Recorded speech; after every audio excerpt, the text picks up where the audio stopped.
ऋषिः अनुष्टुप् छन्दः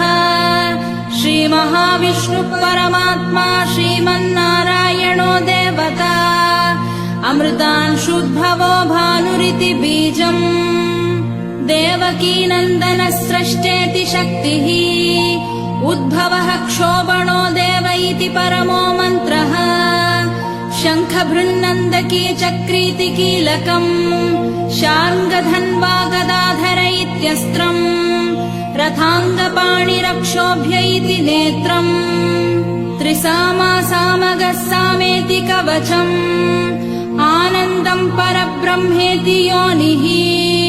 ऋतुः सुदर्शनः काल इति दिग्बन्धः श्रीविश्वरूप इति ध्यानम् श्रीमहाविष्णुप्रीत्यर्थे सहस्रनाम जपे विनियोगः ध्यानम् क्षीरोदन्वत्प्रदेशे शुचिमणिविलसत्सैकते मौक्तिकानाम् मालः क्लुप्तासनस्थस्फटिकमणिनिभैर्मौक्तिकैर्मण्डिताङ्गः शुभ्रैरभ्रैरदभ्रैरुपरि विरचितैर्मुक्तपीयूषवर्षैः आनन्दीन पुनीयादरिनलिन गदा शङ्खपाणिर्मुकुन्दः भूः पादौ यस्य नाभिर्वियदसुरनिलश्चन्द्रसूर्यौ च नेत्रे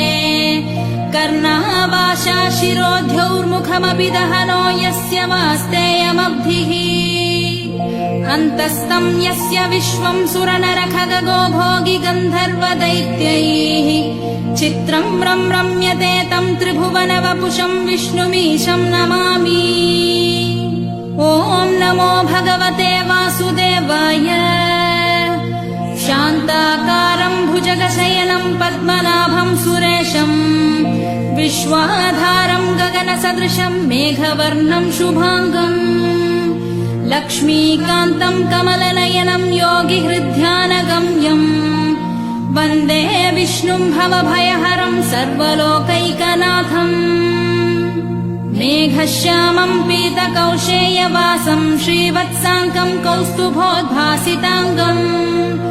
पुण्योपेतम् पुण्डरीकायताक्षम् विष्णुम् वन्दे सर्वलोकैकनाथम् नमः समस्तभूतानामादिभूताय भूभृते अनेकरूपरूपाय विष्णवे प्रभविष्णवे सशङ्खचक्रम् सकिरीटकुण्डलम् सपीतवस्त्रम् सरसीरुहेक्षणम् सहारवक्षस्थलशोभिकौस्तुभम् नमामि विष्णुम् शिरसा चतुर्भुजम् छायायाम् पारिजातस्य हेमसिंहासनोपरि आसीनमम्बुदश्चाममायताक्षमलङ्कृतम् चन्द्राननम् चतुर्बाहुम् श्रीवत्साङ्कितवक्षसम् रुक्मिणी सत्यभामाभ्याम् सहितम् कृष्णमाश्रये।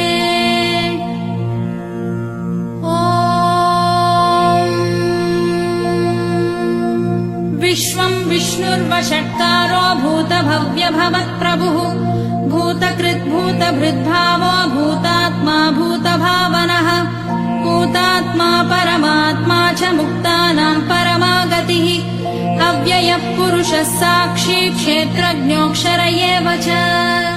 योगो योगविदान्नेता प्रधानपुरुषेश्वरः नारसिंहवपुः श्रीमान् केशवः पुरुषोत्तमः सर्वः शर्वः शिवस्थाणुर्भूतादिर्निधिरव्ययः सम्भवो भावनो भर्ता प्रभवः प्रभुरीश्वरः स्वयम्भूः शम्भुरादित्यः पुष्कराक्षो महास्वनः अनादिनिधनो धाता विधाता धातुरुत्तमः अप्रमेयो ऋषिकेशः पद्मनाभो वरप्रभुः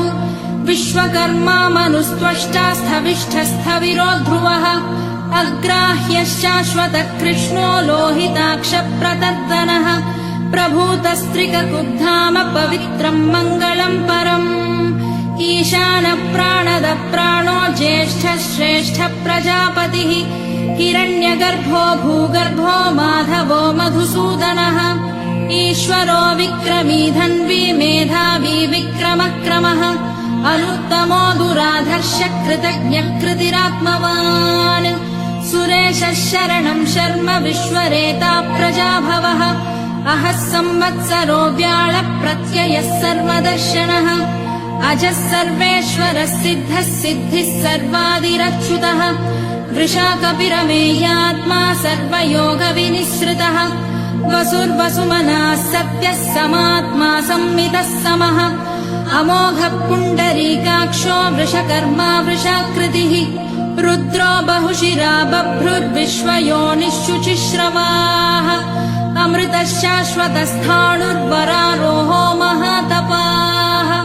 सर्वगः सर्वविद्भानुर्विश्वक्सेनो जनार्दनः वेदो वेदविदव्यङ्गो वेदाङ्गो वेदवित्कविः लोकाध्यक्षः सुराध्यक्षो धर्माध्यक्षकृतः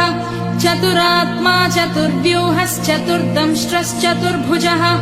भ्राजिष्णुर्भोजनम् भोक्ता सहिष्णुर्जगदादिजः अनघो विजयो जेता विश्वयोनिर्पुनर्वसुः उपेन्द्रो वामनप्रांशुरमोघः शुचिरूर्जितः अतीन्द्रः सङ्ग्रहः सर्गो धृतात्मा